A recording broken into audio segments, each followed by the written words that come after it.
Hola, ¿qué tal? Todavía hay gente entrando, pero vamos a comenzar. Sí, no, ¿Igual? a ver, sobre todo para los más puntuales, porque se Faltan pone 200 personas que 8:30 están pasando a la sala en este momento. Pero entendemos que la impuntualidad es como acto de cortesía también. ¿Qué tal? ¿Cómo va? Mira, yo vengo en el siguiente estado. Bueno, con la congestión que estoy saliendo, o sea que tranquilos que creo que ya no contagio nada. Y sin apuntes, pues me equivoqué de archivo y me envió un archivo que no era tal, así que vengo como, me siento desnuda, teóricamente. No traigo nada, pero bueno, lo que recuerde. Me traigo a mí misma, no, amiga, los conocimientos que hemos forjado. Yo normalmente estos apuntes a duras penas los miro y a la larga Eso es termino verdad. diciendo lo que se me va dando como la Pero te da como una cierta seguridad Sí, ficticia. sí, O sea, porque a la larga es pero como... sí, como te Pero a sentís ver, como o con sea, las... esto creen que se entiende, o sea, esto es simbólico realmente. Bueno, Pero qué tema, ¿eh? Les comentamos, bueno, primero bienvenidas, bienvenidos, vemos que hay caras nuevas, yo veo caras nuevas por aquí. ¿quiénes son nuevos por aquí? No, nunca, ¿no? Bueno, ¿No? a ti. Vengo con ellos. Pero habías venido. Siempre estamos al fondo. No, hagan acto de presencia. Aparte después nos reunimos a tomar cerveza y todo, eso se vuelve una comunidad, Claro. una secta. Así que No son de la sepan secta que todavía. después nos podemos reunir a tomar cerveza y estas cosas, nos hacemos amigos. Bueno, primero presentarnos, mi nombre es Paula Andrea Fernández, yo soy filósofa, magíster en filosofía porque la insistencia, y ahorita estoy haciendo un doctorado en educación colombiana, evidentemente, mi acento catalán me delata. Y aquí está Florencia Franco, no de los Franco de Franco, no, eso es diferente. Y ella es psicóloga, psicoanalista, también tiene un máster en violencias de género y amiga. Esa es la parte más importante. Y bueno, esta tertulia, los que estuvieron la pasada, saben que salió del debate, como suele pasar, pero esta vez salió muy claramente porque era un tema que no teníamos ni en el tintero, ni en... Empezamos a hablar de chisme. Exacto, un tema que íbamos a dar un giro como trambólico para otro lado. Pero Eva, trambólico. Eva, que la mencionamos, pero hoy no está porque estaba de viaje, pero Eva Paz. Sí. Específica, ¿no? Sí, comentó este tema en Una el debate. colombiana. Exacto, sobre la intuición, ¿no? Hizo una pregunta, lo trajo a colación en el debate y salió algo muy interesante y dijimos, ostras, no hemos hablado de este tema. Intuición, instinto, de hecho eso surgió de un lapsus mío porque ella preguntó sobre la intuición y yo respondí sobre el instinto. Y estaba Rullé también y dijo, fíjate el lapsus, Rullé hizo de analista y me hizo ver que me había... Otro cronopia, ¿no? Para que una persona frecuente un... Hablo para los de la secta, ¿no? Todas personas que estaban aquí en el debate me hizo ver que me había confundido y en ese momento me quedé pensando y dije, ay, ¿cuál es la diferencia? Entonces, instinto, intuición, y bueno, pusimos también esoterismo porque era un tema que tampoco hemos hablado y que está súper... No, y que no son muy dispares, porque empecemos con etimologías. A ver, tanto instinto como intuición tienen el mismo in, dentro de. Y nunca traigo apuntes así, me siento rara.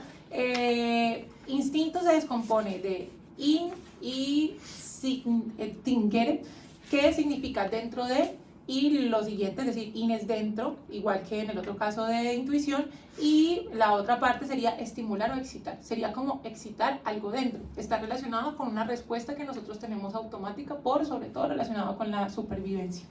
Pero la palabra intuición es muy parecida etimológicamente, aun cuando deriven en otros lugares completamente diferentes, porque la intuición viene de in, dentro de, pero la siguiente parte, que es tuerí, es mirar, observar o contemplar. Sería como contemplar internamente, a diferencia de instinto, que es un estímulo interior o un impulso interno. Ambos se supone que detonan de algo interno y que adolecen de razón. Es decir, dentro de su etimología está que no necesariamente tiene que mediar la razón para que intervenga. De hecho, lo interesante es que no interviene. Aunque veremos que en filosofía e intuición se toma de una manera diferente, pero ya después entro en materia por ahí. Y esoterismo también tiene esa misma etimología de dentro, ¿no? De dentro, interior, es decir, la etimología de... Sí, eso es hacia el interior, y téricos viene de cualidad de, o sea, es un sufijo que describe algo. Esto estamos derivándolo del latín, nuestra madre lengua, y sería relativo a lo interno. en todos los casos, o sea, si vemos tanto intuición, que es mirar hacia adentro, como instinto, que es estímulo interior, como esoterismo, que es relativo a lo interno, tiene la cualidad de no referirse a lo que viene de afuera, sino de algo que de alguna manera adviene de adentro, de alguna forma que no está intervenida por, digamos, como por el ejercicio racional o lógico que suele tener lo humano. Que eso me interesa un montón porque hemos venido tratando temas, bueno, obviamente muy desde la razón y ahora es verdad que también lo hacemos un poco desde ese lugar, pero está guay hablar de algo que no tenga que ver con este romanticismo racionalista en el que vivimos hoy en día. También hoy en día vivimos en un mundo, yo decía, donde esto que vamos a hablar hoy está muy quizá poco valorado o muy desdeñado, porque vivimos en un mundo donde predomina la razón, es decir, hiperracionalismo, ¿no? Todo lo tendemos a hiperracionalizar, a sobrepensar. Creemos que sobrepensando o en esta cuestión de la razón hay una fe ciega en la razón, decía Nietzsche, que nos hace creer que así llegaremos realmente a la verdad o realmente llegaremos a ciertas conclusiones o a ciertas soluciones. Y en realidad quizá la intuición, el instinto o el esoterismo nos plantea que no necesariamente es así, que incluso, de hecho todos lo sabemos, que a veces en ese sobrepensar o en ese tratar de meternos en este laberinto del pensamiento, a veces llegamos a soluciones erróneas, ¿no? O a veces incluso nos podemos equivocar. Luego vivimos en una época en la que predomina la ciencia ha venido a reemplazar de alguna forma, como decía Nietzsche, y ahora la técnica también, más aún a la religión. Entonces predomina también lo visible, ¿no? Todo aquello que se puede ver. Creemos que aquello que vemos es aquello que existe y aquello que es. Y por tanto queda por fuera todo lo oculto o lo que queda más allá de lo visible, que es de lo que se encarga precisamente o lo que prepondera, digamos, el esoterismo, ¿no? Que es aquello que no se puede ver, aquello que está detrás del mundo de lo visible, aquello que es del secreto, de la cuestión más del ritual privado, y que en su momento, es que es un tema muy amplio, pero en su momento en Egipto, por ejemplo, en el antiguo Egipto, se transmitía el saber, ese cierto saber a los iniciados, ¿no? En las escuelas mistéricas, por ejemplo. Era un saber que se transmitía a unas ciertas personas en un cierto secretismo, se podría decir de alguna manera, porque tampoco había, ni todos tenían acceso al saber, ni se transmitía de una forma pública, digamos, como quizá hoy en día. Y que era diferente precisamente a lo exotérico, que sería como su antagonismo, que era como algo que tiene todo el mundo. O sea, el esoterismo precisamente gozaba de la cualidad de lo privado y por ende también pertenecía como a ciertas élites, y era como muy pocas personas podían gozar de eso. Pensémonos en la alquimia, pensémonos en la gnosis, que fue como tan importante en el cristianismo, como mucho más oscurantista, el inicio del cristianismo, voy a hablar de eso un poquito más tarde, pero de alguna forma ese esoterismo lo gozaban como, o lo esotérico lo gozaban como ciertas comunidades como muy privadas, o sea, muy pocos podían acceder a eso, y de hecho, el esoterismo también buscando etimología también tiene relación con la contemplación interior, que la contemplación también fue un tema de conversación, como en un mirar para adentro. Sin embargo, por mucho que intuición e instinto parezcan, por así decirlo, sinónimos, alejados de sinónimos están, por mucho que ambos reflejen como cualidades interiores que suponen no mediar por la razón. Cuando ahorita hablabas de la primacía de la razón, que de hecho criticaba Nietzsche en la Galla Ciencia, cuando dijo, bueno, matamos a Dios.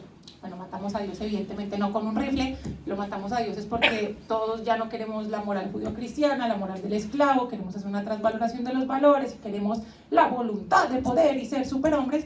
Pues de alguna forma necesitamos dioses y la ciencia se convierte en uno y se convierte en el discurso que de alguna manera prepondera. Pensémonos hoy en día que la gente dice como, la ciencia dice que, ¿quién es la ciencia? ¿Quién? ¿En qué momento? A ver, dame un estudio. Es como, no, la ciencia. Pero la razón de la que hablabas es una razón científica.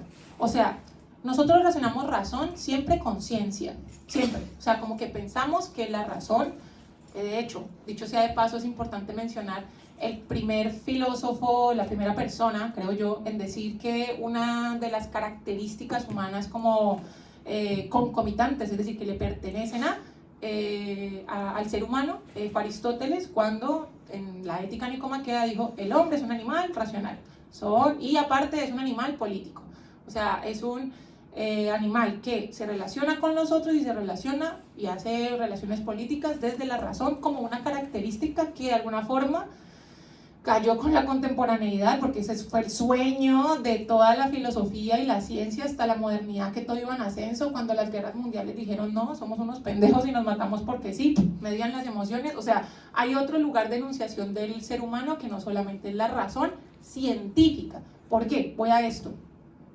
La razón científica, la idea de la razón científica es la idea de la comprobación empírica.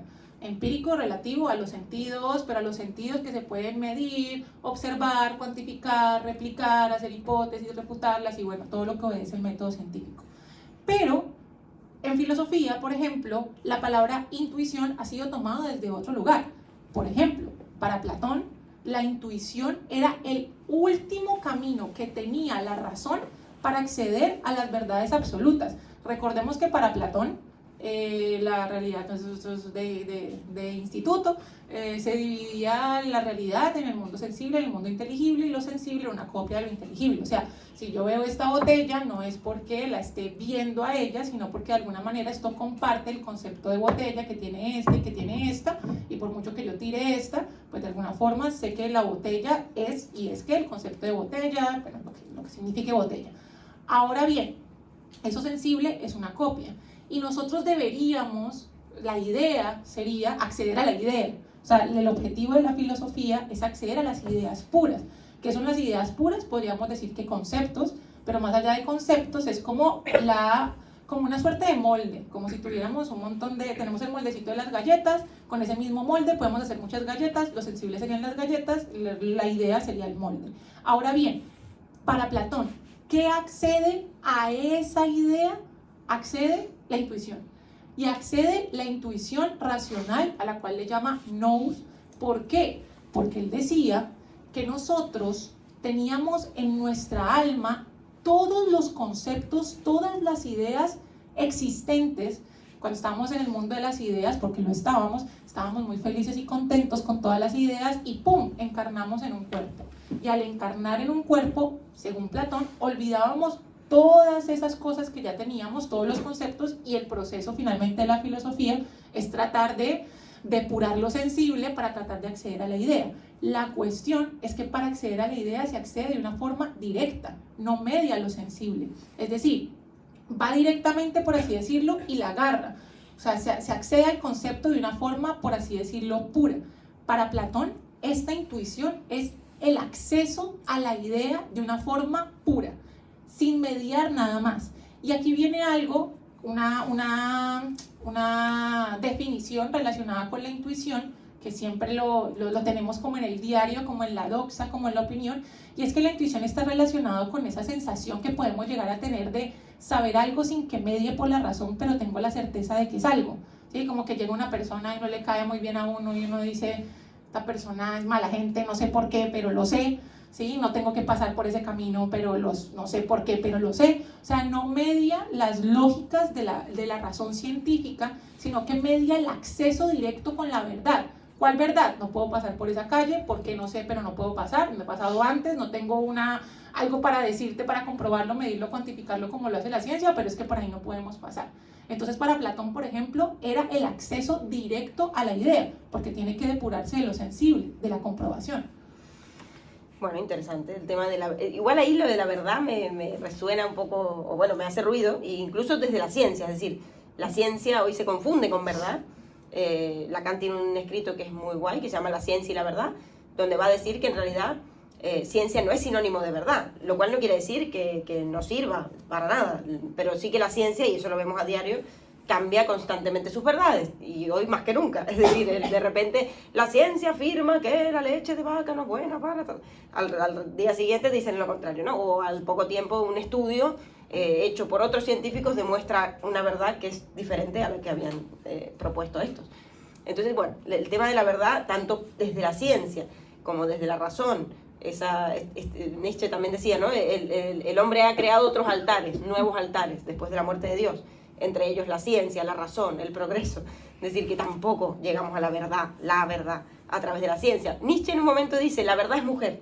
Y si asociamos esa frase con Lacan, es decir, si la leemos desde una óptica lacaniana, es muy interesante, porque la mujer no existe. Entonces, claro, si unimos esta frase, ¿por qué no existe? No quiere decir que no exista, que no existan las mujeres, no existen la mujer, es decir, no existe una mujer que pueda definirlas a todas, que podamos decir, bueno, la mujer es esto, a través de una sola palabra, porque cada mujer de alguna manera habita o representa una singularidad, ¿no? Diferente al hombre. No, a ver, al hombre entendido desde una lógica, evidentemente, podríamos decir patriarcal, o el discurso en el cual que ha predominado, pero que sí que hay una lógica más universal desde ese lugar, ¿no? En cambio, definir a la mujer, ¿quién es la mujer? Las que tienen hijos. Bueno, pero no todas las mujeres tienen hijos, es decir, no todas las mujeres son madres. Bueno, mujer entonces es la que tal, y bueno, ahí se complica, que de esto hemos hablado otras veces, definirlo. Entonces, la verdad es mujer en el sentido de que es no toda verdad, no toda única, no toda la misma, no siempre la misma, puede cambiar, puede ser diferente para cada quien, etcétera, ¿no? O sea, como que en ese sentido creo que lo de la verdad, no sé si a través de la intuición llegamos a la verdad.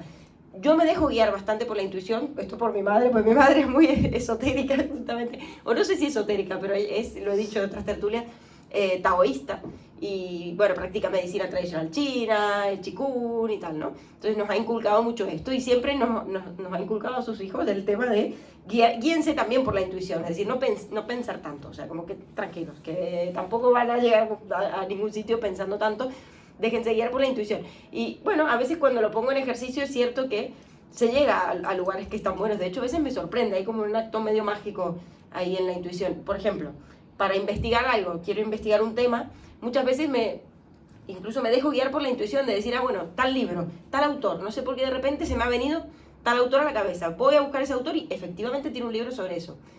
¿Qué quiere decir? ¿Que soy adivina? No. Seguramente ahí está esta cuestión de ese saber no sabido. Y acá traigo algo que, bueno, ese saber no sabido entre comillas, que dijo Luciana la vez pasada, muy interesante. ¿Cuál es la diferencia entre intuición e inconsciente, ¿no? Y te dije, no es lo mismo, o sea, que no eran lo mismo, para los lacanianos al menos. Para Jung, lo estuve investigando y en un punto sí, y en un punto no. No del todo, pero sí que la intuición sería parte del concepto de inconsciente, es decir, que sí que está dentro, por decirlo así. No lo es todo del inconsciente, pero sí que está allí más asociado y lo puedo explicar un poco después. Pero para lo que es el inconsciente lacaniano, se podría decir que no es lo mismo y ahora lo explico. Pero la diferencia básica en este sentido es, la intuición es un saber sin saber cómo. Es decir, no sé cómo he sabido esto, no sé cómo he sabido que este autor tenía un libro sobre este tema, pero lo tenía. Era un saber que estaba seguramente allí, que algún día escuché, vaya a saber dónde, o en una clase de la uni hace 20 años, no lo sé, pero estaba allí y no sé cómo he sabido eso, pero lo sabía. Mientras que el inconsciente, definido por Lacan, es un saber no sabido. Es decir, son muy parecidos, es verdad, pero no es lo mismo. Otras diferencias, ¿no? El inconsciente, según Lacan, es una estructura, tiene estructura de lenguaje, de hecho, o sea que estaría más bien en el campo de lo simbólico. Y también, esto es muy importante, se pone a trabajar, es decir, el inconsciente se pone en ejercicio ante un analista. Es decir, si anoche cualquiera de vosotros soñó algo, ese sueño pasó al olvido. Es decir, ya está, pasó, listo, a menos que hoy o pronto vayáis a un analista y le digáis, he soñado esto, quiero saber qué significa. Y hagáis un trabajo de interpretación, ¿no? Eso sería ya el inconsciente lacaniano, ¿no? Que es un inconsciente del cual podemos extraer algo. Pero fíjense la diferencia del hacer algo con eso o querer saber qué hay ahí al dejarlo pasar por alto. O sea que no necesariamente son lo mismo, pero bueno, tienen algo en común, se podría decir. Las dos en común se presentan como algo del orden de lo inmediato, sin mediación de la razón. El inconsciente adviene como un rayo en medio de la tormenta y la intuición también, es algo que adviene, sin que uno lo haya llamado o buscado. Y en eso también se parecen. Pero es verdad que creo que se les da un fin distinto también. Y el inconsciente muchas veces opera como un equívoco, como un error. El lapsus, el acto fallido.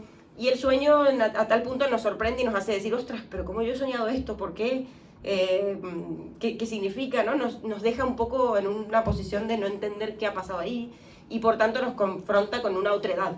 Es decir, con ¿quién dijo esto? ¿No? Yo dije Pablo, quería decir Pedro. ¿Quién habló ahí? ¿Quién habló ahí? Mi otro yo, mi otredad, ¿no? mi inconsciente.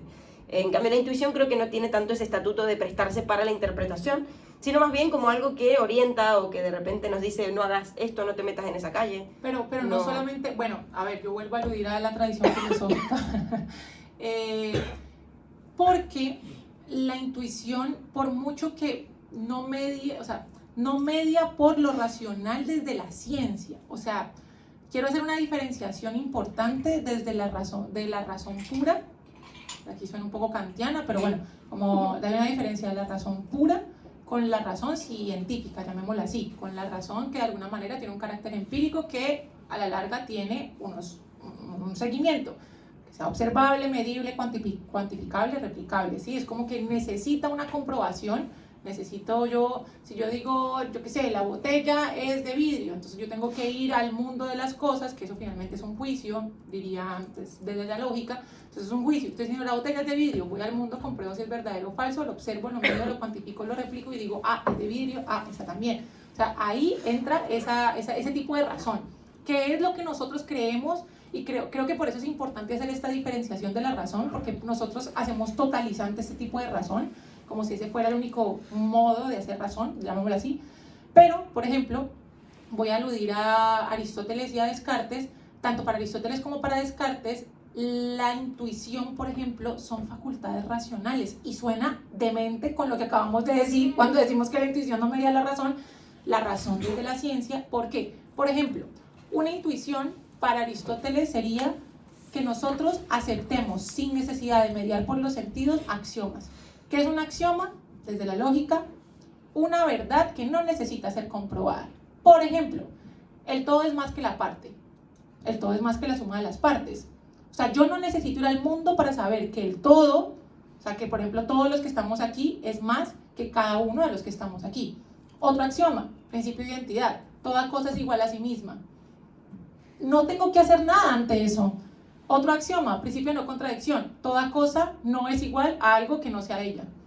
O sea, ¿yo qué tengo que hacer para... Yo qué tengo que ir a comprobar racionalmente? Vuelve y juega, en el sentido del positivismo científico, del facto, del hecho, del empírico. ¿Yo qué tengo que ir a hacer allí? Entonces, lo que decía tanto Aristóteles como Descartes, y ahorita profundizo Descartes, puedo empezar con Aristóteles, es que, por ejemplo, la intuición racional, y le llamo intuición racional, y uno de una es como, porque dentro del uso cotidiano del término lo tenemos disociado, pero la intuición racional es la capacidad de captar esas verdades absolutas, y ahí eso es una verdad absoluta. O sea, ¿alguien me va a refutar que el todo es más que la suma de las partes? Es una verdad absoluta. ¿Existen verdades absolutas? Sí, el todo es más que la suma de las partes, toda cosa es igual a sí misma, toda cosa no es igual a algo que no sea de ella. Son axiomas, eso está ahí.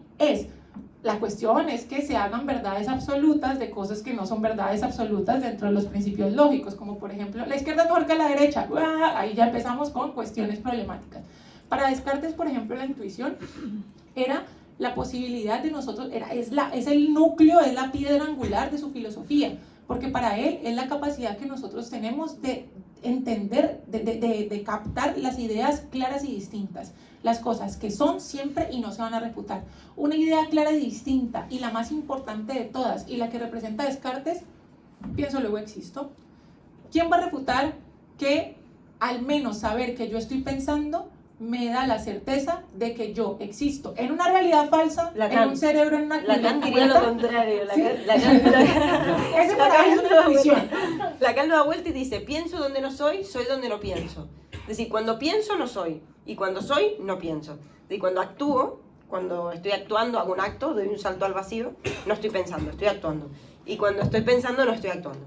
Pero es que no va a ese lugar. O sea, bueno, esta premisa, a Descartes se le tiene todo por refutar, pero esa premisa del pienso luego existo no es desde ese lugar de actúo en ocasiones cuando no estoy pensando. No, pensar no está en el sentido. Yo creo que hay que como desglosar esa frase. Pensar no es en el sentido de pensar racionalmente en modo científico. Yo aquí haciendo un montón de diferenciaciones. Maldita sea, filosofía. Intuyo, luego sí, no, sería como...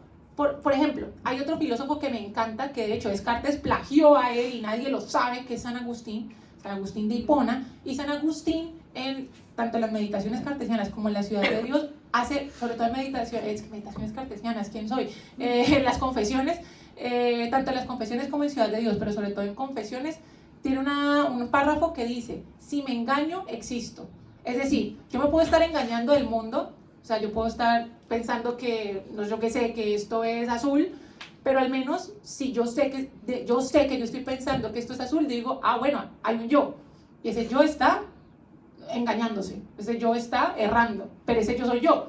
Entonces, digamos, cuando pensamos en el pienso, luego existo, no es el pienso en sentido racional científico, es que yo creo, y aquí viene un problema más grande que hasta los problemas que estamos abordando, y es, tenemos la ciencia metida hasta en el tuétano, o sea, tenemos la idea de que las cosas tienen que comprobarse por una vía empírica, por una vía visible, de los sentidos, ese, como ¿no? tú lo decías, que me encantaba, que ya lo has dejado de mencionar, como ese homo videns, como esa necesidad de verlo todo para poder comprobarlo, ese escepticismo que nos heredó la modernidad, que creemos que la razón es únicamente eso, o sea, que el modo de acceder al conocimiento es solamente desde ese tipo de comprobación, y no, de hecho, y para dejar un poquito ahí, entonces, para sintetizar ahí la cuestión del cogito, el cogito es, a ver, sí, obviamente razón y eso, pero pensémoslo más desde el saber que yo soy yo, en el sentido de que yo estoy pensando, o no pensando, pero yo soy yo porque estoy pensando, dudando, errando, estoy haciendo un proceso que al menos por mucho que esto sea falso y sea un sueño,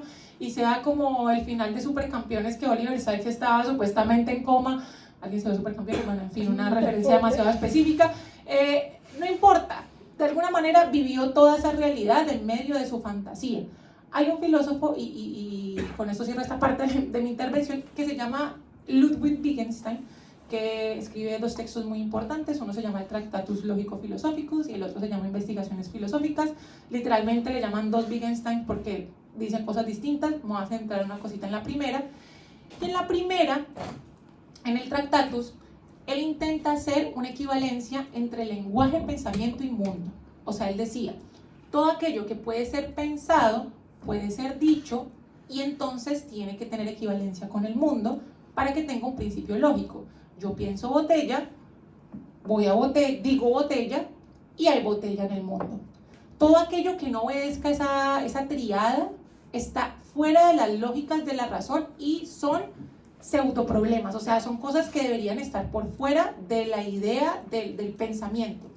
Pero, y hasta ahí uno dice, y todo lo demás, o sea, no sé, lo que puede estar más allá de estos principios racionales, pero acaba el Tractatus con una frase que da la apertura y que está muy mal interpretada, que dice, de lo que no se puede hablar es mejor callar.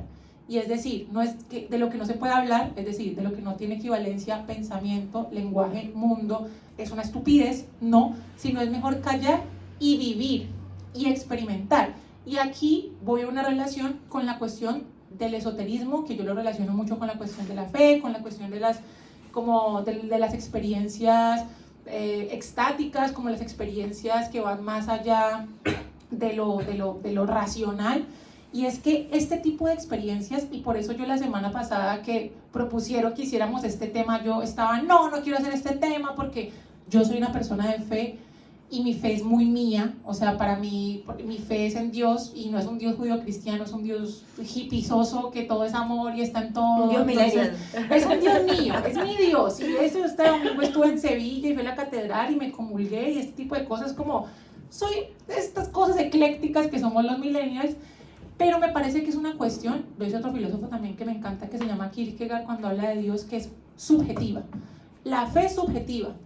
Y esto es una cuestión que no media por el lenguaje y en ese orden de ideas no media por las lógicas de la razón científica que nos han hecho creer que es la única forma de razón y es la única forma de acercarnos al conocimiento.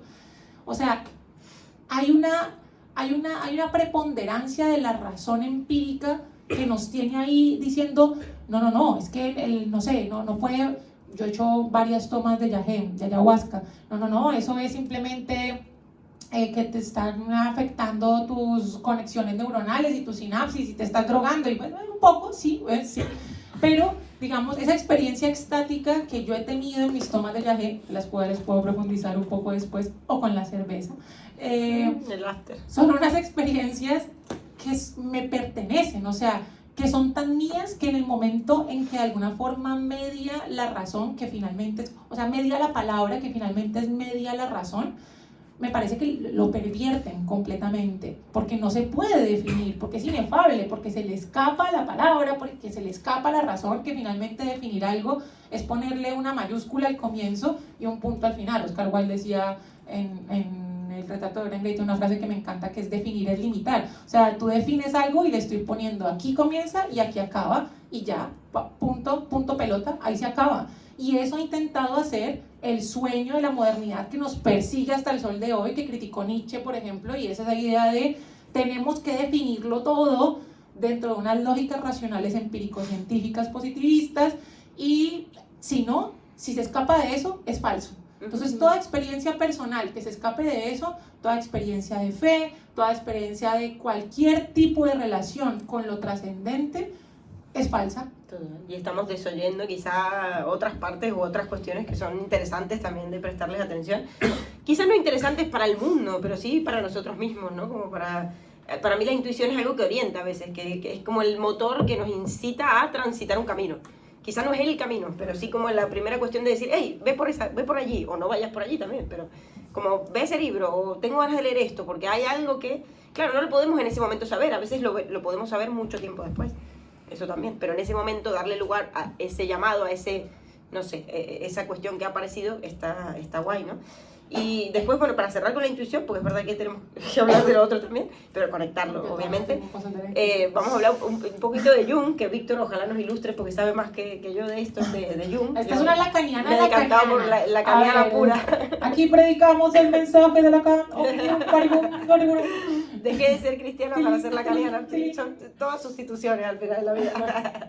No sé, tampoco soy tan religiosa como otros. Soy de lacaniana. Pero es verdad que, bueno, pero bueno, veo entiendo la clínica o trabajo, es cierto, desde ese prisma, más allá de que también creo que hay que ir más allá de Lacan. Lacan no llegó ni siquiera a la época de la perspectiva de género, de los discursos de género y tal, o sea que también no es que nos quedemos ahí, pero sí que me gusta su manera de entender el inconsciente. Fíjense que cada psicoanalista entendió el inconsciente de una manera diferente, y Lacan lo entiende de una manera lógica, y me gusta porque es muy accesible a entenderlo, y a la hora de trabajar me parece a mí, bueno, unas bases que sostengo y que funcionan. A mí también me gusta mucho Lacan. Jung, pero miren, voy a traer a Jung. Sí, yo también siempre he estado coqueteando con Jung, y últimamente lo he leído un poquito. Si lo ven mis profesores me excomulgan de la secta, pero bueno. Para todo lacaniano, Jung es como patético, o sea, lo odian. Eso es verdad, es cierto, para los lacanianos o para algunos freudianos muy ortodoxos, de hecho Freud se pelea con Jung, ¿no?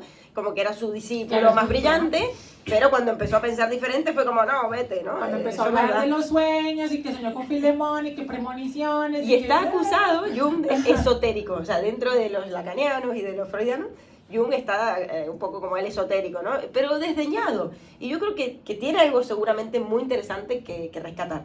Entre ellos el inconsciente colectivo me parece un concepto muy interesante, y muchas otras cosas porque realmente era un hombre bastante brillante. Bueno, y de la intuición dice que es un modo de conocer que se basa en la percepción de patrones, conexiones o significados no evidentes, justo lo que hablamos de no visión, lo no visible, y que no va por los sentidos, ¿no? Es una función que ve más allá de lo evidente, va a decir. Y también que la intuición, y esto es interesante, conecta el inconsciente colectivo, es decir, el mundo interno con el mundo externo. Me pareció súper guay para tener, y también que la intuición es una cierta forma de inteligencia, de una inteligencia del inconsciente. Y sí, y acá tiene una pregunta que ya la dejo para el debate: ¿por qué se ha asociado a las mujeres como aquellas que tienen más intuición? Según Shakira. Yo estaba cantando en mi cabeza. Esto es una cita de Shakira. La de la intuición. Shakira es de mi tierrita. Que es curioso, ¿no? Que siempre se asoció más al género femenino, la intuición, las de la intuición, ¿no? Y eso está bueno por ahí para el debate. A nosotras que quizás se nos denegó la razón. Voy a hacer una mini respuesta, y obviamente lo podemos seguir hablando, pero porque siempre se ha relacionado lo racional, que finalmente es lo que tiene el falo, lo que tiene el poder, lo que de alguna manera obedece el orden del patriarcado. Patriarcado tiene que ver con poder, no es desdeñando a los hombres por ser hombres, ya hemos hecho eso 1000 veces, pero es que a veces toca volver a repetirlo porque pero de alguna forma la razón está relacionada con lo masculino por el orden, la estructura, el poder, la autoridad, la respuesta a todo, de alguna forma el orden del poder, el poder. Mientras que la mujer está relacionado con aquello que no está dentro del orden del poder, que es lo otro del poder. Entonces finalmente pues va a tener algo que no obedece la idea del acceso racional científico, del acceso racional de las lógicas de las ciencias, sino de una forma un poco más, digamos, como sí, es hasta esotérica, mística. De hecho, la mujer siempre ha estado relacionada con lo místico, ¿no? Como con la musa, con lo místico, con lo otro. Exactamente. Cierro y pues, obviamente seguimos después. Y bueno, luego el instinto, ¿no? El instinto que, como hemos dicho, tiene algo de similar con la intuición, ya está en la misma palabra, el adentro, ¿no? Sería como una especie de saber a priori, que lo dijimos la otra vez, o una especie de saber natural, ¿no? Y lo poníamos el ejemplo de los animales.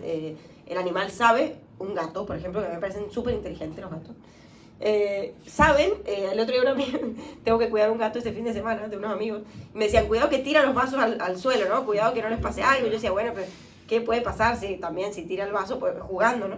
Y digo, claro, pensaba, capaz que puede pincharse o pasa. Y digo, no, el gato nunca va a pasar por arriba del vaso, o sea, es inteligente, sabe que no, el vaso se va a romper y mis amigos lo tendrán que pagar, pero el gato es inteligente y sabe que no, que se va a pinchar o no se lo va a comer. Digo, ya veo que se come el vidrio, pero digo, no, son inteligentes.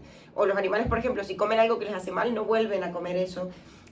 Bueno, tienen un montón de, o las hembras cuando van a parir, bueno, se recluyen, saben más o menos cómo hacer. Una hembra de la especie humana, una mujer, evidentemente necesita mucha más asistencia, que en otros momentos era diferente, Sí, y tal, eso pero fue así por todo era ponernos- comunitario. Eso fue por todo. ponernos de pie. En estos días leí un artículo sobre eso, muy científico también, dicho sea de paso, que erguirnos fue como fabuloso para la razón, entendiendo que desarrollamos el telencéfalo altamente desarrollado para que tuviéramos el lóbulo frontal y ese lugar de nuestra personalidad y lo que supuestamente somos.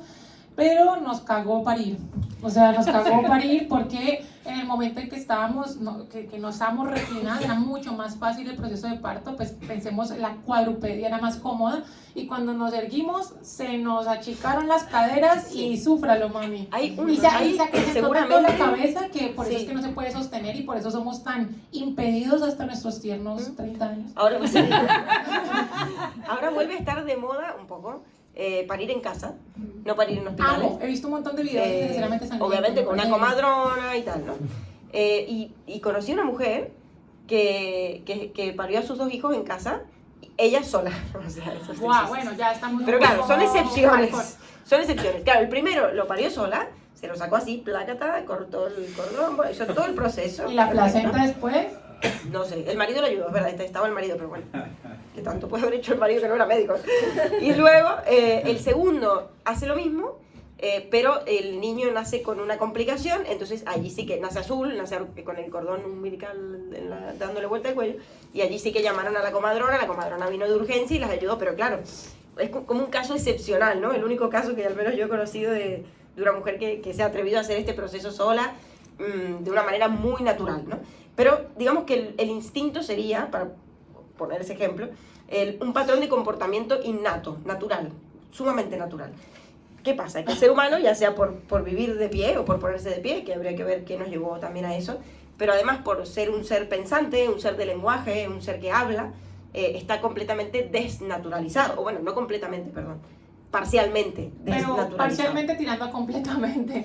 A ver. Un poco sí, nos dejan en la selva o en el campo 2 días, yo no sobrevivo, seguro. No solamente eso, o sea, es como seres culturales, en el momento en que nos atraviesa el lenguaje y que nos mete la cultura, renunciamos a nuestro deseo. O sea, vivir con un otro significa renunciar al deseo. Y si yo quiero salir en bolas, pues no puedo.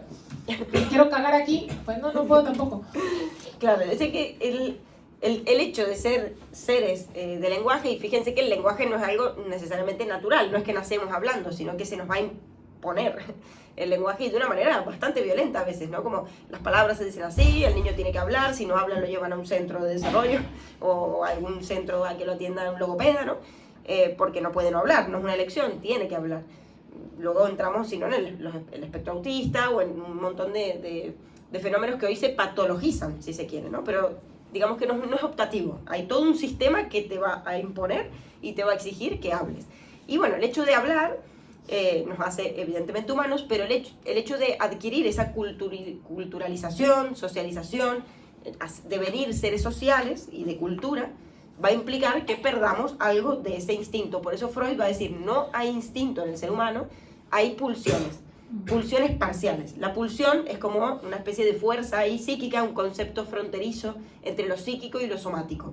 Es decir, ya aparece algo que es del cuerpo, pero también algo que es de lo que sería la mente. Es decir, la mente viene a través del pensamiento, el lenguaje, el inconsciente estructurado como un lenguaje, etcétera, etcétera. Y todo eso va a hacer que perdamos una conexión con lo natural. Por eso, a la hora de ser madre, esto yo hablo sin saber porque no soy madre, pero no importa, las madres mismas lo dicen, ¿no? Yo atiendo madres, evidentemente, eso sí, y veo madres a mi alrededor y tengo amigas madres. No es como en el mundo animal, de la perra huele al perrito y ya sabe más o menos qué necesita. La madre humana tiene muchas más complejidades para interpretar qué significa el llanto del niño. De hecho, es ella la que va a tener que interpretarlo probando diferentes, pero no es que lo sabe, no hay ese saber, quiere esto, ya lo sé, lo huelo y ya lo sé. No, tiene que aprender a conocerse, es una relación que se va construyendo. Bueno, es algo como bastante más complejo, se podría decir, que en el reino animal, que funciona de una manera mucho más perfecta, más inmediata. Yo creo que, bueno, me faltaron cosas de la intuición, quería nombrar a Kanye Husserl, pero bueno, los dejaré en el tintero, se los debo. Porque para Kanye y para Husserl la noción de intuición es súper importante, pero ya saltamos de instinto. Y de hecho tenemos que ir cerrando. Claro. A mí la cuestión con el instinto, a mí me parece, yo tengo como un sentimiento dicotómico ante nuestra renuncia al instinto. Y es, sí, nos hemos alejado como de la naturaleza propia de lo que adviene ser un ser vivo. O sea, a ver, tenemos instintos muy básicos de supervivencia como, de hecho, ese instinto de supervivencia, hay un filósofo que me gusta mucho que se llama Baruch Spinoza, que en un texto de un nombre muy largo que se llama La ética demostrada según el orden geométrico, hablaba de una cosa llamada el conatus, y es el deseo de todo ser vivo en perpetrarse en su propio ser. O sea, simplemente no querer morirse. O sea, eso nos pasa de hecho cuando nos queremos ahogar solos y salimos. O sea, el deseo de automorirse, de suicidarse, es una cuestión muy racional que no obedece esas lógicas como que te responden sola el cuerpo cuando intentas matarte. O sea, pero bueno, en todo caso, digamos como que sí me parece que es algo lamentable un poco la renuncia a lo natural, como esa suerte de desconexión, pero al mismo tiempo, dentro de las lógicas culturales, me parece lo mejor. O sea, imagínense, digamos, precisamente como somos seres culturales, la mujer no tiene que ser la madre y el hombre no tiene que ser proveedor, que precisamente obedecerían esas lógicas que de hecho nosotros desconectamos. Estuve en Sevilla ayer y estaba en el Alcázar y habían un montón de pavos reales y pájaros en general y esto. Y entonces yo miraba, pues es evidente, pero bueno, los machos de las aves y de todas las especies son los que se perifollan, eso es, como lo digo, que no sé en colombiano, que se ponen bonitos, pues, que se arreglan. O sea, que se ponen, o sea, uno ve el pavo real, es el macho es el que tiene las plumotas y el resto de la pavita es una chiquita que mira como, no tiene las suficientes plumas. O sea, y eso pasa en las aves, que son las bonitas, los bonitos son los niños, los machos de la especie, y eso pasa, el león, a ver, ¿quién tiene la melena? El león, no la leona. Y en la hembra humana, nosotras somos las que nos ponemos más bonitas, quiero decir, dentro de esas lógicas instintivas que supuestamente están ahí como dislocadas. Pero a mí lo que me parece y que me gusta de alguna forma de haber renunciado al instinto, entendido como esta cuestión como relacionada con lo natural, como que una respuesta a la supervivencia pero relacionada únicamente con lo natural, es que de alguna forma con lo cultural podemos construirnos. O sea, podemos obedecer lógicas diferentes a las lógicas que demandan la naturaleza. Puede existir un discurso de género, puede existir una pluralidad de formas de habitar el mundo que no obedecen a lo que tenemos entre las piernas. Y me parece eso humano, o sea, me parece eso más importante. No obedecer lógicas instintivas me parece una definición más humana que animal racional. O sea, me parece que es como lo que nos hace. Entonces, digamos, por eso digo que tengo como una sensación dicotómica ante nuestra renuncia al instinto. Sí, hemos renunciado un poco a la natural, a lo que adviene la naturaleza, pero nos hemos construido a nosotros mismos, nos hemos gobernado de tal forma que podemos decidir qué somos. Bastante angustiante esa decisión, lo dice el existencialismo y lo sabemos, tener que decidir todo el tiempo quién soy, angustia, pero de alguna forma nos da un lugar en el mundo y nos da la posibilidad de gobernarnos. Interesante esto. Y también puse el ejemplo recién de la madre, pero algo importante conectando con lo del género, más o menos, es el instinto sexual, ¿no? Es decir, el instinto en el mundo animal tiene un solo fin: la reproducción, la supervivencia, la vida, preservar la especie, etc. Pero es un solo fin. en el mundo humano no tenemos relaciones sexuales, por ejemplo, solo con un fin, O no la siempre reproducción. queremos tener relaciones sexuales, los asexuales, por ejemplo. Por ejemplo, Vínculos. o podemos bien negarnos, o podemos tener relaciones por placer, o por lo que sea, ¿no? O sea, que para ver un poco como el amplio abanico de posibilidades. O, por ejemplo, satisfacer una necesidad, ¿no? Comemos, sí, comemos, pero no comemos solo por necesidad. Luego comemos, ¿por qué? Por gula o porque nos gusta comer. Y O yo tomamos sé. una caña y después terminamos tomando 20. La Así que ya no hay un gastronomía. fin muy claro. No, la de- gastronomía, amiga, perdón. La gastronomía. ¿Qué cosa Por más humana que ejemplo. la gastronomía? O sea, no hay un león adobando sus alimentos y poniéndolos en un plato chiquito y cobrando 35 euros con 3 Menú de vacas. degustación. No se ha visto en otras empresas. Y bueno, y para cerrar, pues ya estamos en el tiempo.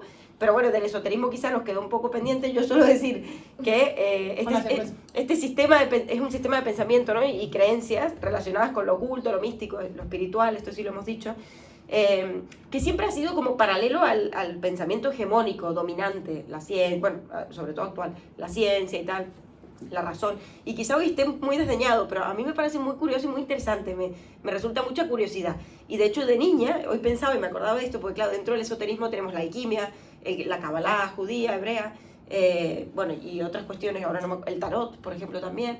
Pero dentro de la alquimia yo me acordaba que de niña soñaba con convertir el plomo en oro. Y me ponía horas ahí con una cuchara a tratar de convertirlo, no sé qué, y era como, quiero hacer esto. Pero después se le ha encontrado también su metáfora a eso, ¿no? Y Jung bueno, lo hacía precisamente, él hablaba de la relación con la alquimia, no como Exacto. el transformar el plomo en oro, sino de alguna manera el integrar la relación del inconsciente y lo consciente, o sea, Claro, de una claro. forma diferente. Y de hecho yo creo es que- de una relación metafórica, no es de lo Exacto. sobrenatural, sino es de lo metafórico. Y en la clínica, o bueno, en la práctica psicológica, psicoanalítica, lo vemos, y hoy en día lo traduciría por el hecho de, obviamente no es uno el que lo hace, pero bueno, hay algo de alquimia en el sentido de las personas vienen con un malestar, con un síntoma, y de eso se trata de hacer algo bello, funcional y que puedan vivir mejor con eso mismo, porque también es verdad que el síntoma, al menos entendido desde el psicoanálisis, no es algo que vamos a extirpar como una especie de tumor que se saca, sino que muchas veces allí en el síntoma también está la posibilidad de mejoría, por decirlo así, pero solo que hay que darle un par de vueltas, depurarlo un poco, pero ahí está tu singularidad también y aquello que te hace más particular. Esto ya es mucho más complejo de explicar, pero sí que es verdad que de eso que al principio es un problema, por ejemplo un trauma, se puede hacer algo diferente y llevarlo a la vida de una manera mucho más bella, funcional, metafórica, poética y tal. O sea, es como un proceso medio alquímico. Yo lo último que quiero decir, si no hay más, es, uno, cuando hablabas de alquimia, esto es súper random la sugerencia que voy a hacer, pero la gente cuando piensa en Colombia ve Narcos. No vean Narcos. Sinónimo. En Netflix está 100 años de soledad en una representación cinematográfica bellísima, Que que un de amigo hecho en la está segunda trabajando. temporada va a trabajar un amigo muy cercano a nosotros que nació aquí en Cronopios. Sí, Bueno, no nació en nació- Cronopios, pero lo Nació aquí, nació aquí en la nació aquí. barra con Ramón. Pero Ramón fue la comadrona. 100 años de soledad es el libro, es el premio Nobel de Literatura de Colombia de nuestro Nobel Gabriel García Márquez. Le hicieron una adaptación para una serie en Netflix que está espectacular. Por favor, véanse eso y no nos representen con Pablo Escobar. Eso es un paréntesis muy... Y ahí justamente en los primeros capítulos hay uno, José Arcadio Buendía, se obsesiona con la alquimia y hablan un poco de la cuestión de la alquimia por si les llama la atención ese tema. Son los primeros capítulos, luego no, o sea, la primera parte del libro nada, así que no, son una parte. Y por otro lado, si no hay más, para que sepan que esto también se hace, o sea, nosotros lo subimos tanto a Spotify como a YouTube, lo llamamos Arrabaleras Parlantes con V de Raval, nos encuentran en Spotify, YouTube, en Instagram, y si por algún motivo no pueden venir, aunque lo más chévere es venir, pueden escucharnos por ahí en nuestro podcast. Gracias y al Muchas debate.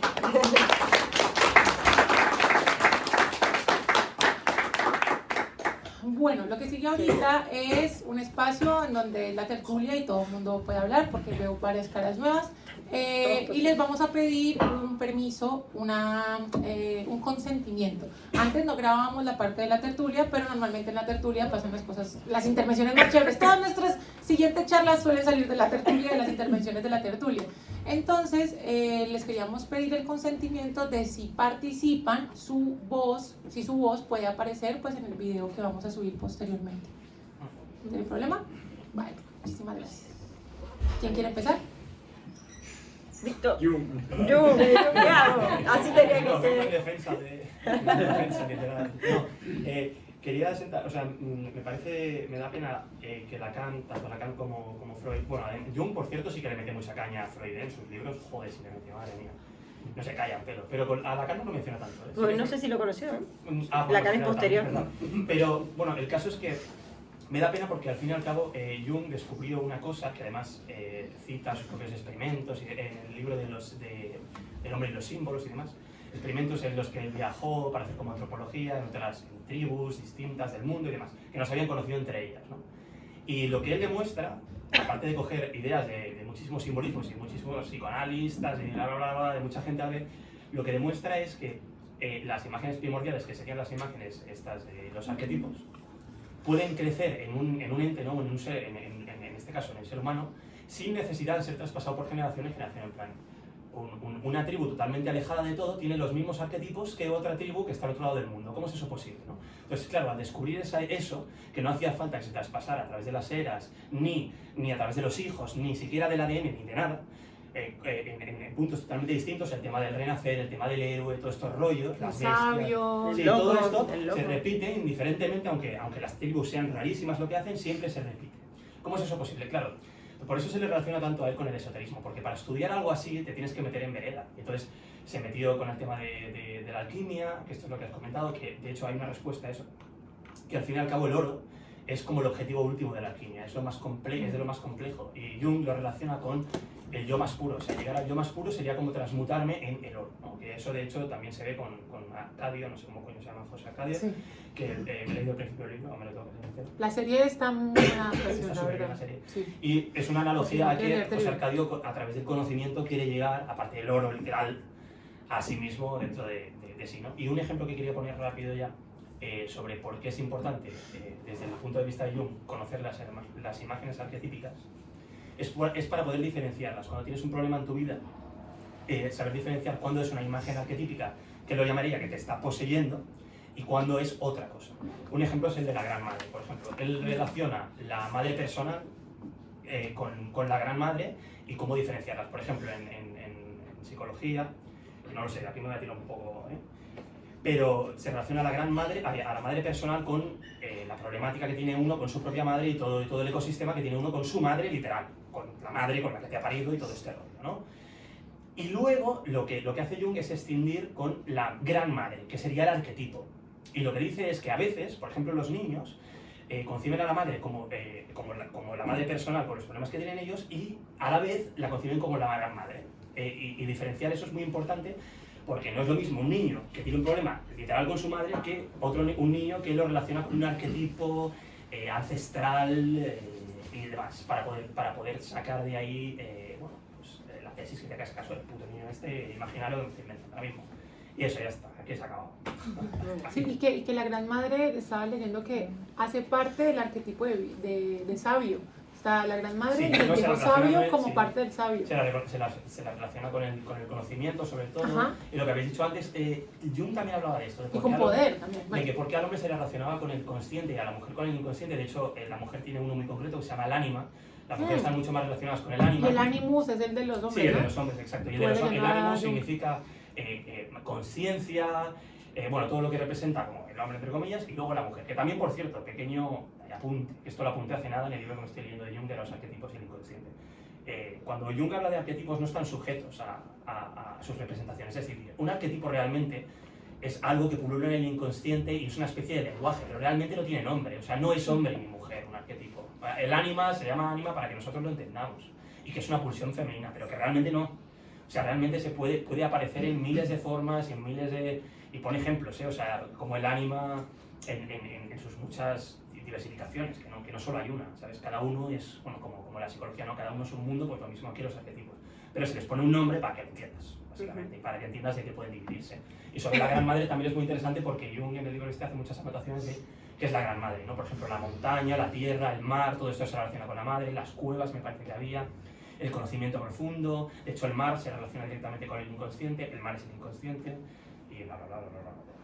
Me encanta, me encanta. A mí me gusta mucho la idea de recuperar como lo colectivo sobre lo individual, porque creo que la modernidad, o sea, desde la modernidad y hasta el sol de hoy, creo que el capitalismo lo ha exacerbado, creo no, creo que estoy segura, lo puedo sentenciar, como la idea de individualidad, o sea, prima el individuo sobre la relación con lo colectivo.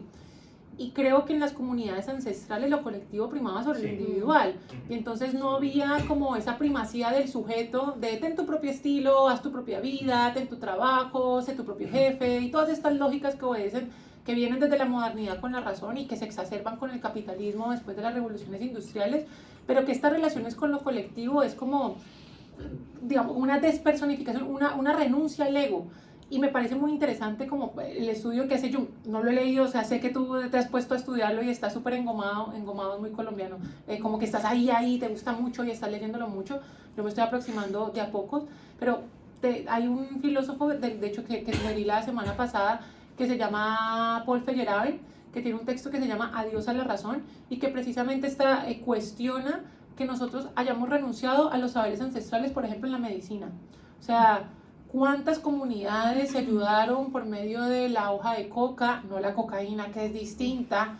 La hoja de coca, la hoja de marihuana, las plantas, y que estuvieron muy bien, o sea, que se salvaron a sí mismas. Obviamente la medicina ha avanzado lo suficiente como para que creamos mucho en ella, pero que de alguna forma nosotros hemos renunciado a los saberes ancestrales y a las lógicas colectivas precisamente por la primacía de la individuación.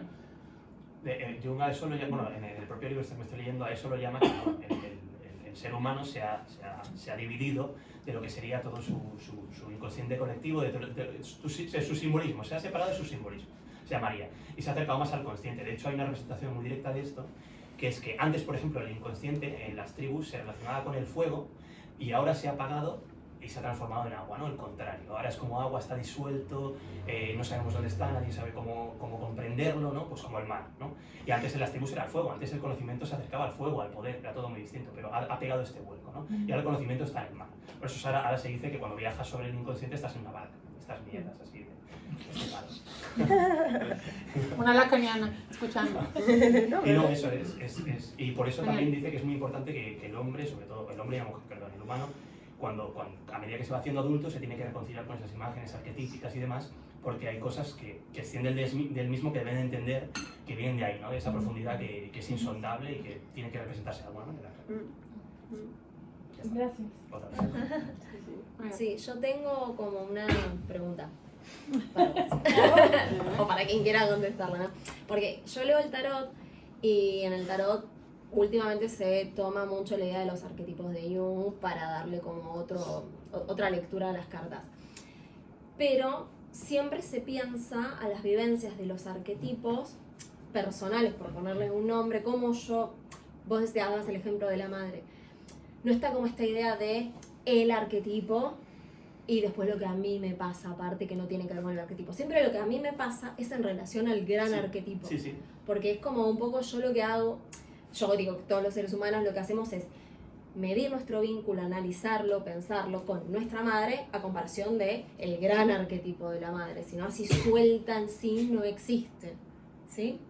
¿Está bien? Sí, sí, sí. Ok, no, porque como hablábamos recién de que es pensar lo que a mí me pasa separado, a ver qué está actuando, si el gran arquetipo o mi vivencia, Sí. un poco la mirada en realidad van de la mano, no se pueden. Sí, no, o sea, a ver, es que lo que comenta Jung es que hay una fusión de las dos cosas. Lo que pasa es que tienes que ver cuál impera en ese momento, ¿no? Pero sí es verdad que, bueno, de hecho ya está un libro que se llama Jung y el Jung y tarot. el tarot, sí, salen Es muy interesante que, bueno, literalmente habla de, o sea, es que el tarot es perfecto para los arquetipos de Jung, es perfecto. Está el loco, que es de la carta de la 0 hasta la 22, que significa que hace todo el camino y puede ser El viaje del cualquiera, héroe. pero a la vez es ninguno. El sabio, la torre, el mago, todo este rollo, exactamente. Y lo que tú has dicho de cuando uno se siente que está muy cerca de un arquetipo o que lo que le pasa a él realmente es lo que ese arquetipo representa, se llama posesión arquetipal, ¿no? Es como te está poseyendo ese molde, ese arquetipo, y por eso dice que es importante saber diferenciarlo para poder desposeerte de esa idea, de ese concepto y volver a ser tú. De hecho hay una novela china que dura un huevo, que son como 10.000 páginas, que habla de todo esto, no sé por qué existe eso, pero una novela china que es la hostia, además es así como semijuvenil, no sé, pero es una parida de la hostia. Yo me empecé a leer un rato y habla de eso, de que los personajes se representan en sus arquetipos, pero siempre tienen que recordar quiénes son ellos realmente, para no fundirse con ese arquetipo que están representando. Bueno, aquí ya me voy a otra cosa. Eso sería como el yo total, ¿no? Como Bueno, como la idea de integrar lo consciente, lo inconsciente y los Sí. arquetipos, como la búsqueda de integrar esas tres partes, que precisamente él también lo hablaba, si mal no lo interpreté, con la cuestión de la alquimia. O sea, la alquimia, más que el proceso de pasar de plomo a oro, es la búsqueda de la integración de consciente e inconsciente Sí, y los sí, sí, mismos sí. arquetipos. Pensando también que los arquetipos no son unas lógicas que se obedecen como estáticas, o sea, que son fluidas, o sea, Claro. que nosotros no es que yo soy, yo qué sé, el héroe, no, yo como que voy habitándome en diferentes momentos. A mí me parece muy interesante y estoy como, me está llamando la atención Jung, la idea precisamente de entender lo simbólico, o sea, que también obedece lógicas del lenguaje, sino que no desde la lógica racional como entendida por la modernidad, sino entendida por otras formas de acercarse a lo simbólico. O sea, los símbolos nos han acompañado siempre. La cruz, por ejemplo, yo qué sé, los mandalas, el yin yang, o sea, como que nosotros siempre hemos puesto en una representación como no lingüística cuestiones que nos representan. La cruz me parece como, pues, la epítome de esa relación con lo divino en lo judio-cristiano que no tiene palabra. Pues si te gusta Sí, sí. el nombre y sus símbolos, es perfecto porque Sí, va sí. literalmente, habla de eso, de lo que acabas de decir, habla de todo, incluso de los círculos, habla hasta de las formas, de los cuadrados, de los círculos que representan la sociedad. Está muy chévere, muy chévere. Está chévere. Yo quería compartir un fun fact respecto a la alquimia y el oro. No recuerdo los detalles, pero hace tiempo me leí un libro, se llama Una breve historia sobre casi todo, de Bill Bryson creo que era, y explicaba cómo descubrir el fósforo. Y es que fue un alquimista, no recuerdo los detalles, pero intentando a través del meado en la orina de los soldados de la muralla, porque lo veía dorado, mezclando con otros componentes, intentó sacar oro de allí. Ah, sí. Y sin querer, no sé qué mezcló, que de repente salió una llamarada de luz, dijo, ¿qué ha pasado aquí? Y de repente descubrió el fósforo. Sí, sí, sí. Gracias a eso, ¿no? Es que se puede hacer fósforo con orina así y no sé qué, excrementos de murciélago. ¿no? Sí, sí, algo una así. locura. Y Sí, todo sí, eso que en tu puede. casa. Y dices, bueno, el aroma muy fresco, ¿no? Y luego una bruta reflexión es que ¿cuál es la línea que separa la intuición, ¿no? Y también cómo lo conectamos con el alma de Platón, ¿no? Con ese conocimiento que hemos olvidado pero que está, la biblioteca clásica, ¿no? Que se supone que es como la biblioteca universal donde está todo el conocimiento que de alguna manera alguien es capaz de tocar. Blavatsky, ¿no? Hablaban de que fue una persona que consiguió tocar y escribir mucho conocimiento, ¿no? Y cómo lo separan de este inconsciente, de todo aquello que no conocemos, que está en esa sombra, y esos miedos, ¿no? Como el ejemplo que poníais de no quiero girar a la izquierda por algo que no lo sé, pero ¿cómo se separa de la intuición respecto al inconsciente de algo que hayas visto, algo que hayas vivido, que no eres consciente? Por lo tanto, hay una voz que no puedes reconocer, pero que te esté diciendo por aquí o por allá, ¿no? O sea, que antes la pregunta que habéis compartido anteriormente y me lo había apuntado, ¿no? De la diferencia entre inconsciente y intuición. ¿Cuál es esa línea que separa todos estos conceptos o mensajes en la oscuridad que no podemos tocar respecto a la intuición? Buena pregunta, es difícil de responder. Es que- yo creo que es como es que es muy difícil, yo creo que se ve a posteriori también, no en el momento, pero la intuición yo creo que se presenta, al menos en la experiencia, como algo que resuena, un llamado, una punzada, algo ahí que te induce a... Ahora, si eso viene de tu lado consciente o del inconsciente, si viene de dentro, viene de fuera, si viene del inconsciente colectivo, que en términos lacanianos es el discurso, etcétera, no sé si es tan sencillo de saber. Yo creo que eso lo podemos saber o después o nunca, pero es un acto de fe. Ahí hay un acto de fe. Yo creo que, bueno, yo creo que hay una cuestión ahí muy chiquita de la diferencia, si es que la hay, porque de hecho aquí podríamos sumarle al título inconsciente y nos quedamos 40 horas hablando, pero yo creo que tiene que ver con algo que dijo Flor, que es la comunicabilidad. O sea, el inconsciente, por mucho que es eso que no sabemos y no sabemos, pero que de alguna manera no, condiciona nuestra acción, está en la palabra, en la forma de alguna manera de no más que depurarlo, de sacarlo, ¿sí? Como en la palabra, porque lo que también mencionó Flor, ¿no? Como que el sueño no importa en sí mismo, sino en la manera en la que nosotros podemos hacerlo palabra y salimos del contenido, diría Freud, manifiesto al contenido latente, o sea, de lo que uno dice, no, soñé que una monja se culiaba a mi primo.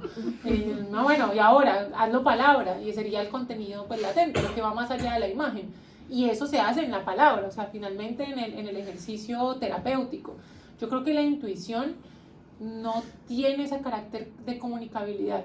Ese para mí, o sea, estoy aquí tirando cosas random, o sea, me parece que esa es la gran diferencia, que de hecho lo enunciaba Flor, o sea, el carácter de la comunicabilidad, o sea, la intuición entendida desde ese lugar, porque filosofía significa muchas cosas, pero entendida desde ese lugar como eso que etimológicamente es que uno no sabe que sabe, pero sabe, eso no hay comunicabilidad, o sea, no hay como, no hay palabras, o sea, es como, no, pues porque lo sentí, como que hay una cosa ahí. Pero en el inconsciente hay una cuestión de la palabra, de desarrollar en la palabra. Creería yo que eso podría llegar a ser una pequeña diferencia. Claro, ahí habría que, es como más extenso, pero habría que diferenciar entre inconsciente real e inconsciente simbólico, que son diferencias, es decir, el inconsciente real es algo a lo que no vamos a tener nunca acceso, algo que está allí siempre operando. Cosa en sí. La cosa en sí, exacto, Tatiana. el das Ding. Pero el inconsciente simbólico es aquello que sí que de alguna manera podemos llegar a tener acceso. Ahora, yo diría que más bien en ese caso son intuiciones o más bien confusiones o no sé, pero el inconsciente en ese sentido es cierto y es lo que he dicho que es lo que se pone en juego en transferencia con un otro, es decir, lo que se presta para ser interpretado.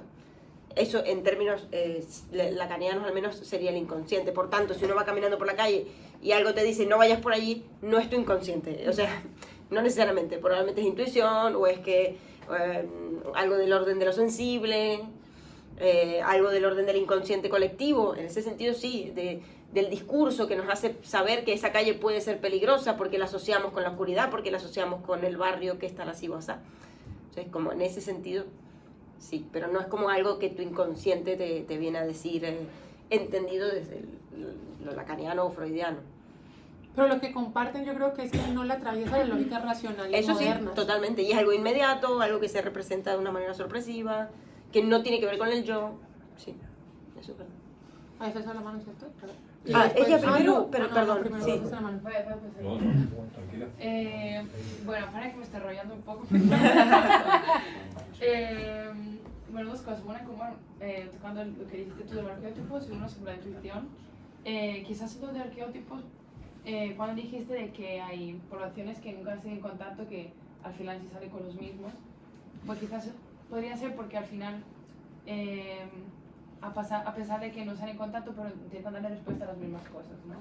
Y se encuentran a pensar, a hacerse las mismas preguntas y a tener, darle sentido a las cosas. Entonces, no sé, incluso que la población pueda ser, no sé, en Australia, la otra en Alaska, al final la dinámica que hay entre las personas y lo que intentan darle un significado van a ser las mismas cosas. O sea, la gran pregunta sobre la vida. Claro, pero en su entorno no es lo mismo, porque por ejemplo, mira, te pongo un ejemplo de que de hecho se hablan de nombres y sus símbolos.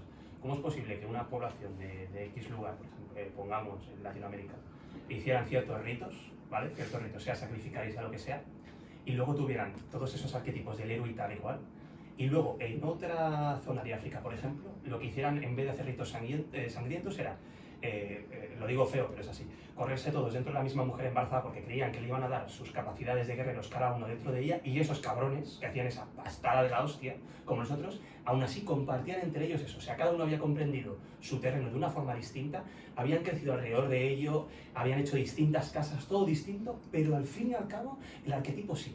¿Por qué eso sí y todo lo demás no? Si están viendo las mismas vivencias y las mismas cosas alrededor de su naturaleza, que no es así porque sabemos que la jungla es distinta al desierto o a una isla, ¿cómo es posible que lo otro sí que tuvieran una conexión? Que eso es como más intrínseco. ¿Cómo es posible que eso sí que fuera más matemático, el otro no? Y todo lo que basara en su sociedad. ¿Casualidad, Víctor? Casualidad. Pero es que estamos hablando de que esto, o sea, ha sido representado en varias sociedades, no solo en una, ¿no? También tenemos... Coño, pero tenemos cuántos años de historia como para buscar hechos que se pueden llegar a relacionar. Muchos, pero... O no, o que pueden no relacionarse, es decir, cómo en algún caso se puede relacionar, cómo pueden llegar a la misma resolución, y en otros no. Son muchos años de historia y muchas culturas y muchas civilizaciones diferentes. Claro, pero por eso mismo, como hay tantas civilizaciones diferentes, escindidas entre sí mismas, que se han representado de distintas formas, que no se han visto, porque hasta que no se llegó a Latinoamérica, ¿no? Obviamente la gente vivía allí, pero la gente que estaba aquí no sabía lo que hacían los que vivían allí. Claro. Y los que estaban allí no sabían lo que hacían los que estábamos aquí. Pero- Porque Vale, siempre había pero ese punto. en todas, Víctor, son iguales. O sea, siempre no. Hay cosas que van a coincidir y cosas que no, me imagino, ¿correcto? Claro, pero por eso los arquetipos, el inconsciente colectivo trata este tema. O sea, obviamente no todo es igual, pero lo intrínseco, ¿no? El tema del héroe, el tema del renacimiento, el tema de la gran madre. En todas las sociedades hay una gran madre. ¿Por qué? Bueno, es obvio, ¿no? Porque al fin y al cabo la madre es dadora de vida y eso lo puede relacionar con tal y cual. Eso, Pero- somos como la misma especie y al final estamos atravesados por los mismos grandes problemas existenciales o las mismas... Hay cosas, que eso para mí está bueno de los arquetipos, es como la cuestión muy depurada de aquellas cuestiones que nos atraviesan a todos por ser seres humanos, estemos donde estemos, en la época que estemos. Que a lo mejor es inherente a nosotros, ¿no? O sea, es Es inherente a que nosotros. yo no creo que sean antagónicas, o sea, yo creo que lo que dijo ella no es antagónico a lo que o sea, a estos planteamientos junguianos, o sea, yo creo que precisamente como intentamos responder como humanidad a las mismas preguntas en tanto humanos, obedecemos los mismos arquetipos, o sea, yo creo que tenemos las mismas lógicas simbólicas precisamente porque tenemos las mismas necesidades de respuesta. O sea, eso obedece la lógica humana de que, diría Heidegger, somos lo único, el Dasein, que se pregunta por el ser, ¿qué soy? Y de ahí para adelante todas las grandes preguntas. Entonces yo no creo que sean, o sea, yo creo que son complementarias las intervenciones. O sea, no aparecen precisamente no es porque por arte de magia, es precisamente porque tenemos una serie de preguntas que buscamos respondernos y que las respondemos de esta forma. Y que de alguna forma, sea como sea, estamos conectados y terminamos, sea en la calle, sea lo que sea, yendo a buscarlas al mismo lugar. ¿Cómo? Bueno, ahí es donde entra en juego justamente lo esotérico, la intuición. No lo sabemos. Que no sepamos el cómo no quiere decir que efectivamente no suceda. Perdón, pero ¿puedo intervenir eso? Sí, te tocaba. ¿Cómo relacionamos No separamos. la intuición con lo esotérico, ¿correcto? O tendemos a eso, al menos a veces me pasa a mí. Hoy, mientras me comía un bocata de fuet, esto ténganlo en cuenta porque fue así básicamente, o sea, estaba leyendo esto mientras Detalles. desayunaba. ¿Lleva tomate? Sí. Que tiene que ser algo, tío. Leía, por ahí me ayudan un poco ustedes, Daniel Kahneman, ¿puede ser? Ahí caemos. Sí. ¿Es rápido pensar espacio? Exacto. ¿Cómo? Ostras, tío. Es toda mi intuición, ahí. Mira, la persona que estamos a Víctor, ve. Él, muy lejos de relacionarlo con algo esotérico, lo vincula a algo que, bueno, me parecía bastante lógico, que es, bueno, en el proceso de nuestro cerebro de economizar recursos y acceder a respuestas rápidas cuando no son demasiado importantes, tendemos a buscar información en nuestro... El sistema 1 y el sistema 2, ¿no? Es lo que está Exacto, viendo el sistema 1 y el exactamente. sistema 2. Sí, pero también él explica que todo lo que está haciendo él en ese libro es un resumen para que los demás, o sea, para que el que lo lea lo entienda, cualquiera que lo lea lo entienda. Ok. Pero es probable que todo lo que explica él sea mucho más denso, porque me he leído como la mitad del libro. Hombre, No, nada. yo no he llegado ni a la letra número 1 del libro. Yo Ah, estaba no. por un bocata después, por eso te digo. Yo estaba viendo, estaba interiorizándome el tema y me pareció muy, bueno, tío, es que me parece muy lógico que al final nosotros vamos a tender ante problemas sencillos, buscar respuestas rápidas y que tenemos guardadas en nuestra cabeza, en nuestro inconsciente, lo que decías tú, ¿no? Y esa intuición al fin y al cabo no deja de ser una forma de llegar a esa respuesta rápida y sencilla. No sé, ¿qué calle cojo para que no me roben?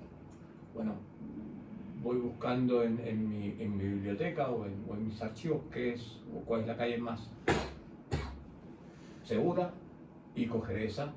Pero no me parece que, no me da la sensación de que tenga que ver con algo esotérico, ¿no? de sentirnos diferentes o de que tengamos mediunidad o lo que Es fuera. que el esoterismo, yo creo que aquí es importante una distinción etimológica, aunque son muy parecidas y pueden ser vinculadas. Esoterismo e intuición son distintas, O sea, la intuición es el acceso directo a la información sin mediación de la racionalidad científica, o sea, de la racionalidad empírica, de las lógicas racionales positivistas. O sea, es saber que algo es sin necesidad de que medie otro sistema alrededor. Por ejemplo, Pero ahí saber tenemos- que el todo es más que la suma de las partes. Eso es intuición, digamos, para un Aristóteles. Claro, pero nuestra intuición también terminan influyendo en nuestros sesgos cognitivos. Porque al final esa información a la que yo tengo acceso es la información que yo adquirí antes. Es que No el sé si me ejemplo explico. de la calle no me parece ahí que No, aplique. No sí. es, uy, no, yo Sí, sé sí, que como esta un ejemplo calle, de- yo sé que en robador no me tengo que meter porque lo que fuese. No, ahí hay un conocimiento previo. Es, voy a agarrar la calle que agarro siempre y por algo. Ese día dije, uy, No. no, esta no la agarro. Total. No sé por qué. Ahí es donde juega la Por el ejemplo que ha intuición. puesto Vale, antes. No cuando hay un pero- análisis del libro, previo. Pero esa intuición es simplemente una decisión que tomás. Sí. Que puede ser correcta o no. Sí, como también lo puede ser la Entonces- razón lógica. Entonces es Puede ser sencillamente- correcta o no. Entonces es sencillamente una decisión. Sí. No es intuición, nada. Es Sí, sencillamente no. tomar una decisión. No, es una decisión tomada a partir de la intuición. ¿Y en qué te basás para no tomar esa calle? En una sensación. Es la sensación. ¿En una sensación de qué? Física. Y ahí es donde Sí. está la Es que parte que Es la estamos cuestión, ahí diciendo. es la cuestión con, y eso es lo que a uno le, si uno es muy obedeciendo las lógicas racionales positivistas, o sea, vuelve y juega, la cuestión de los hechos comprobables, taca, es muy disonante, porque entonces uno dice, ¿por qué? Porque se sintió, o sea, a ver, yo creo que es muy complejo porque obedece un principio y ahí es donde viene la relación con todas las lógicas de lo esotérico y esto con una cuestión de fe. O sea, es un salto. Hay un filósofo que me gusta mucho que se llama Kierkegaard, que lo mencioné, que habla de la fe como un salto. O sea, es irracional. O sea, no obedece las lógicas de la razón como la entendemos. Es un salto. Si tú crees, es un salto. Y te va a afectar en tanto salto. O sea, de hecho, yo lo hablaba la semana pasada cuando estuvimos en la postertulia y es como, si yo no creo absolutamente nada en mis, ¿cómo se llama esto? En las constelaciones familiares, puedo ir a que me constelen y no me pasa nada. Es cierto, no obedece esas lógicas de la razón, pero en tanto me afecte puede que perfectamente, o sea, en tanto haya un salto, puede que perfectamente encaje con todo lo que tiene que ver contigo y dentro de las lógicas de tu propia vida. O sea, la cuestión con esto es que tiene lógicas subjetivas y a nosotros el subjetivismo después de la modernidad nos es muy disonante. A ver, no digo que sea bueno o malo o que sea real o no, no, digo que no obedece esas lógicas comprobables que tenemos tan metidas hasta el tuétano dentro de nuestra sociedad del yo. No sé. O sea, sí. Igual a veces la intuición la usamos un poco como cajón desastre, ¿no? Para meter allí todo aquello que o no sabemos explicar o nos da pereza reflexionar sobre ello y lo atribuimos a algo.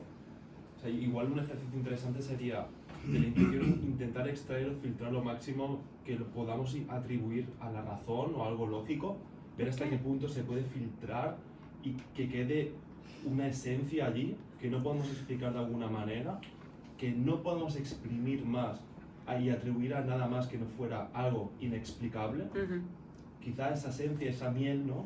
Sí que iría a ese cajón, otro desastre que es intuición, sin saber, sin poder explicarlo de forma racional, ¿no? Pero yo creo que a veces simplemente por pereza o por incomprensión o por lo que sea lo atribuimos a la intuición, a nivel coloquial, a nivel de calle.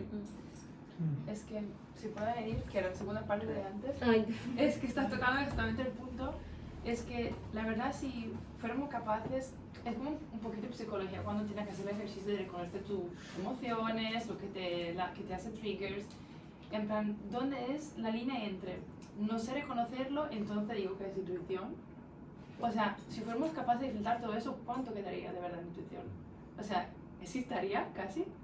O sea, y quizás vengo de un background muy científico, entonces intento darle mucha racionalidad a todo, pero en verdad quizás ese día tengo esa sensación que le damos el nombre de intuición, de ser algo, pero en verdad simplemente es que no sé reconocer la razón por la cual lo estoy haciendo en ese momento, pero sí hay alguna razón lógica, que en ese momento yo no tengo el conocimiento, la experiencia o la capacidad de atribuirle una raíz, pero sí hay.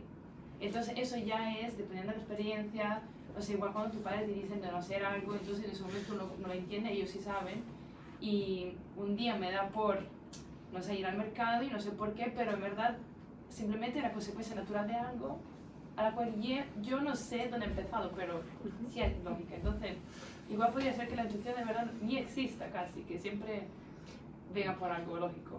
Bueno, yo creo que sí existe en el sentido de esta cuestión de inmediata que aparece en el campo fenoménico, no sé, de la experiencia, pero no quiere decir que no esté condicionada por ciertas cuestiones lógicas subyacentes que no somos capaces de comprender. Creo que no se excluyen. Existe la intuición en el sentido de este llamado que uno dice no sé por qué lo hice, pero lo hice, o no sé por qué quise ir por allí, al final fui, o no quería ir por allí, al final tal, o cierta decisión por lo intuitivo, pero no quita que eso obviamente no responda a ciertas lógicas. De hecho, Lacan estaría completamente de acuerdo con esto. Eso responde, aunque nunca lo podamos comprender, a una lógica inconsciente o ya como todo el campo psíquico está estructurado como un lenguaje, seguramente eso responda a ciertas cuestiones lógicas de base que no somos capaces de comprender.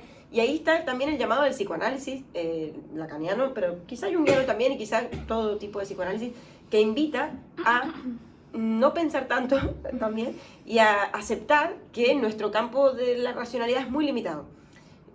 A veces se asocia el psicoanálisis, sobre todo Woody Allen, ¿no? con esta cuestión de ir a pensar y sobrepensar la neurosis, ¿no? Y esta cuestión. Bueno, sí, existe el psicoanálisis gracias a o por la neurosis, no gracias, pero por la neurosis, eso es verdad. Pero la primera consigna de todo análisis es, bueno, cuando uno llega al analista es no piense, diga lo primero que se le viene a la cabeza. Entonces, eso puede ser algo intuitivo, o sea, la idea es quitar la razón, porque ya la razón también nos engaña bastante. Entonces ya traigo pensada la sesión de hoy, voy a hablar de Platón. No piense, diga lo primero que se le viene, porque la idea es conectar lo más posible con eso de lo intuitivo, con eso de lo inconsciente también, que pueda estar allí, con los restos diurnos, le llamaba Freud, con aquello que parece no importante, con las tonterías de la vida cotidiana, aquello que parece más poco relevante, porque allí va a haber algo interesante que podamos asociar y a lo cual no llega la razón. Y eso está bueno para hoy en día pensarlo de, bueno, amigarnos también con esto de no comprender todo, de que no todo pasa por la razón y que podemos tener acceso a cosas que no pasan por la razón, pero así todos son interesantes. Ahí no lo mencioné, pero porque acabamos de ya estamos en la parte de instinto, un filósofo que me gusta mucho que se llama Edmund Husserl, que es padre de una corriente filosófica que se llama la fenomenología, y él hablaba de algo llamado la intuición fenomenológica, y es relacionado con algo que llama también intuición eidética. Bueno, no quiero tampoco ponerme ahí tan tocha, pero decía que para nosotros poder comprender directamente un fenómeno es algo que se me aparece, que se me muestra, que se me da de la cosa. Yo lo que tengo que es directamente ir a la cosa y quitarle todo prejuicio. O sea, para yo poder entender botella, ha sido mi ejemplo el día, para yo poder entender botella, yo tendría que realmente, si quiero hacer un ejercicio fenomenológico, una intuición fenomenológica, es ir directamente a ella y quitarle lo que sé de botella, todos los conceptos que tenga de ella, e intentar entenderla desde ella misma, para poder entender la cosa. Que eso es precisamente depurar la razón. Entonces también está ahí, digamos, un ejercicio que pasa pues en la terapia de diga lo primero que se venga a la cabeza, porque nosotros tenemos unas estructuras lógicas que de alguna forma condicionan la máscara, el arquetipo de la máscara. O sea, que condicionan... La persona. Sí, persona, perdón, sí, es verdad. Que condicionan la forma en la que nos relacionamos con el otro.